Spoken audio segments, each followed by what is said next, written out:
Hai, Assalamualaikum. Anda sedang menonton Sekilas Fakta 27 Februari 2023 bersama saya, Pia Enadia.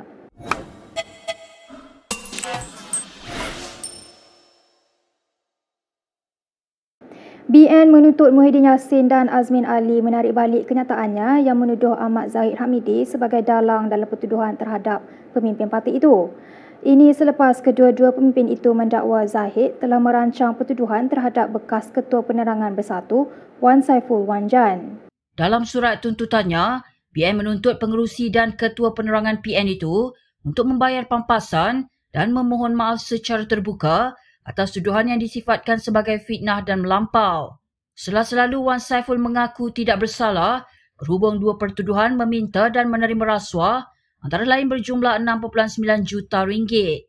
Ahli Parlimen Tasik Gelugur itu serta kedua-dua pemimpin bersatu tersebut kemudian mendakwa pertuduhan ke atas Wan Saiful sebagai pendakwaan terpilih oleh kerajaan PH dan BN yang telah dirancang. Sementara itu, BN menepis tuduhan Muhyiddin dan Azmin sebagai alasan untuk menutup permasalahan rasuah dan salah guna kuasa yang berlaku dalam Perikatan Nasional dan fitnah tersebut tidak boleh dibiarkan. Tambah BN, Presiden mereka tidak pernah menyalahgunakan jawatan dan kedudukan dalam kerajaan untuk mendakwa pemimpin-pemimpin Perikatan Nasional. Sementara itu, Ismail Sabri Yaakob mempertikaikan laporan berita yang mendakwa dia akan bersara daripada politik parti. Bekas Perdana Menteri itu berkata dia masih akan mengetuai UMNO BERA kerana memenangi jawatan itu tanpa bertanding. Bercakap kepada The Star, Ismail juga berkata, memandangkan dia masih ahli Parlimen BERA, dia akan terus berkhidmat dan perkara itu tidak membenarkannya untuk bersara dari politik. Malam tadi, utusan Malaysia melaporkan bahawa Ismail tidak akan mempertahankan jawatannya sebagai Ketua UMNO Bahagian BERA. Memetik sumber tanpa nama, utusan Malaysia berkata Ismail akan membuat pengumuman itu pada 18 Mac ini sempena pemilihan serentak di peringkat bahagian dan pusat. Bagaimanapun awal hari ini, utusan Malaysia mengeluarkan pembetulan. Terdahulu, kabar angin persaraan Ismail dari arena politik mula hangat diperkatakan apabila dia mengumumkan untuk tidak mempertahankan jawatan naib presiden. Perebutan 3 jawatan naib presiden UMNO merupakan pertandingan 7 penjuru di mana penyandang Muhammad Khalid Nordin dan Mazir Khalid akan mempertahankan jawatan mereka. Kita ke perkembangan di Dewan Rakyat. Ketua Pembangkang Hamzah Zainuddin menyifatkan Belanjawan 2023 yang dibentangkan Perdana Menteri Anwar Ibrahim pada Jumaat lalu ibarat selimut senting. Hamzah menyatakan kritikannya itu semasa sesi perbahasan Belanjawan di Dewan Rakyat hari ini. Jadi saya merasakan mungkin ini yang menyebabkan ucapan yang amat berhormat pada hari itu adalah sesuatu yang saya beranggapkan seperti bajet selimut yang senting. Maksudnya, kalau kita tutup muka, betis kita terselak. Kalau kita tutup kaki, muka kita terdedah. Mengulas lanjut, Hamzah berkata belanjawan yang dibentangkan serba kekurangan dalam pendekatan yang boleh melonjakkan ekonomi negara. Ahli Parlimen Larut itu turut menyentuh beberapa isu seperti kos sara hidup, isu miskin tegar dan pengeluaran KWSP secara bersasar. Jadi kita jangan pukul keliling, sebab itu kita mencadangkan supaya KWSP ini bersasar. Yang mana boleh bagi kita bagi, sebab yang bermasalah ni bagi. Mengapa kita mesti hukum mereka sehingga mereka tunggu nanti kau dah pencen besok kita bantu. Masa tu dia pun dah nak mati. Sebab apa? Rumah tak ada. Dia lebih sempit kehidupan dia. Rumah dah kena lelong. Dah dia masuk daripada M40 masuk B40. Cuba kita fikirkanlah, dan di sini kami berjuang untuk memastikan supaya KWSP bersasar ini diberikan. Perbahasan Hamzah selama 90 minit terus menyaksikan celahan daripada pihak pembangkang dan kerajaan sehingga menimbulkan sedikit kekecohan di dalam Dewan. Saya harap, I have high expectation. Kerana tak ada isi, dia sembang kencang dan larut sikit saja. Majukan Saya soalan. expect kalau larut ada boleh criticize, no problem. Tuan Ketua, kalau itu cara dia, saya minta dia duduk. Tapi saya mohon duduk, baik lepas duduk. Sikit saja Larut. Saya mohon kalau pembangkang boleh bangkitkan budget, shadow budget. Duduk. Apa ni, belanjawan bayangan. Tetapi setakat ini pihak pembangkang tak buat kerja. Seorang ahli Parlimen PAS yang berdepan tindakan undang-undang daripada Perdana Menteri Anwar Ibrahim hari ini menyindir pengurusi PH itu. Ahli Parlimen Penang Awang Hashim menyoal jika Perdana Menteri tidak boleh menerima kritikan dan mempunyai jiwa yang cepat goyah.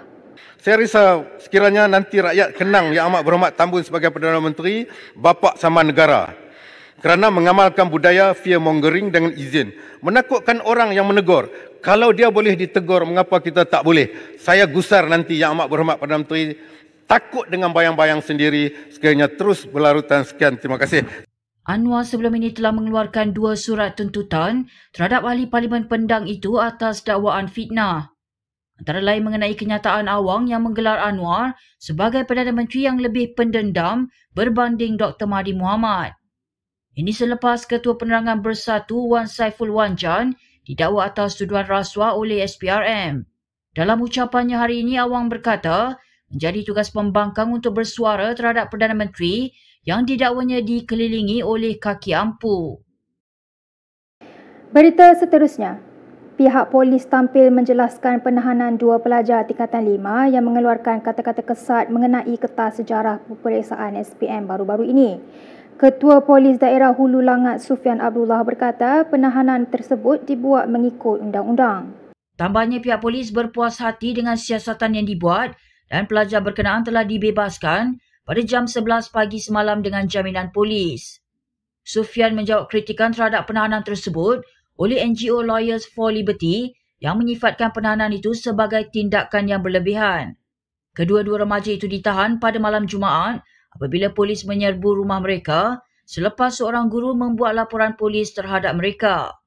Ini berhubung satu video tular yang menunjukkan salah seorang pelajar sekolah memaki pembuat kertas sejarah SPM dan menghina sebuah negara jiran. Sementara itu, Menteri Pendidikan Fadlina Siddiq memberi jaminan bahawa kedua-dua pelajar itu akan dibenarkan untuk meneruskan peperiksaan SPM mereka. Bagaimanapun, dia mengingatkan semua pelajar dan guru supaya tidak mengeluarkan kenyataan yang boleh mengganggu-gugat keharmonian antara kaum, agama, negara dan hubungan antarabangsa. Seterusnya, ikuti kandungan berjenama yang dibawakan khas oleh Bank Islam. Bagi membudayakan penggunaan pembayaran elektronik, e-pembayaran, khususnya dalam kalangan masyarakat luar bandar, program e-duit desa di Jenayang telah dianjurkan oleh Bank Islam dengan fokus menjadikannya desa tanpa tunai.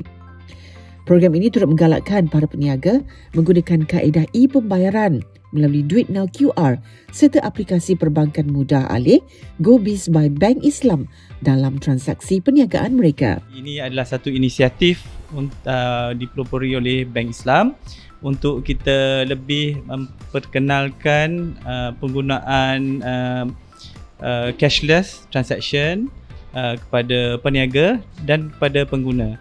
Jadi program yang kita lakukan di Jenayang ini yang mana kita mendapatkan lebih daripada 100 peniaga kecil di sekitar Pekan Jenayang untuk menggunakan GoBiz by Bank Islam, aplikasi mobile yang sesuai untuk pengusaha mikro dan PKS. Jadi ianya membolehkan pembeli untuk membuat urusan tanpa tunai dengan menggunakan Duit Now QR. Jadi ini adalah sebagai satu usaha untuk menyokong inisiatif kerajaan ke arah pendigitalan di dalam sistem keuangan. Majlis Pelancaran Program e-Duit Desa telah disempurnakan oleh Datuk Marznuni Syam Umar, Timbalan Governor Bank Negara Malaysia. Lebih daripada 100 peniaga mikro, kecil dan sederhana di sekitar Pekan Jenayang telah menggunakan kemudahan e-pembayaran kerana ia memudahkan pengurusan keuangan perniagaan. 很好，这个我们也很方便，然后又不用怕没有零钱找啊。顾客有时候不够钱，他可以用这个直接来 scan 啊，比较方便啦。 Kebanyakan orang muda sebab orang tua ni mereka tak pandai nak hack masuk dia lagi. Cuma kita kena perkembangan cara mana nak tunjuk ajak macam mana depa mau download masuk ke dalam telefon mereka masing-masing.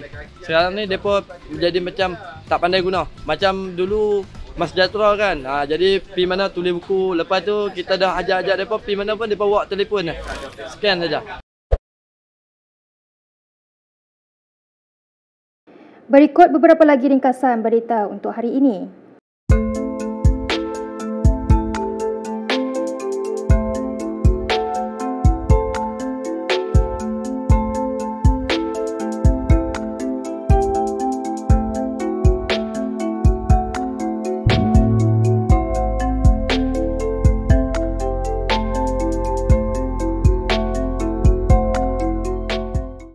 Sekian sahaja daripada saya, PIN Nadia untuk Sekilas Fakta.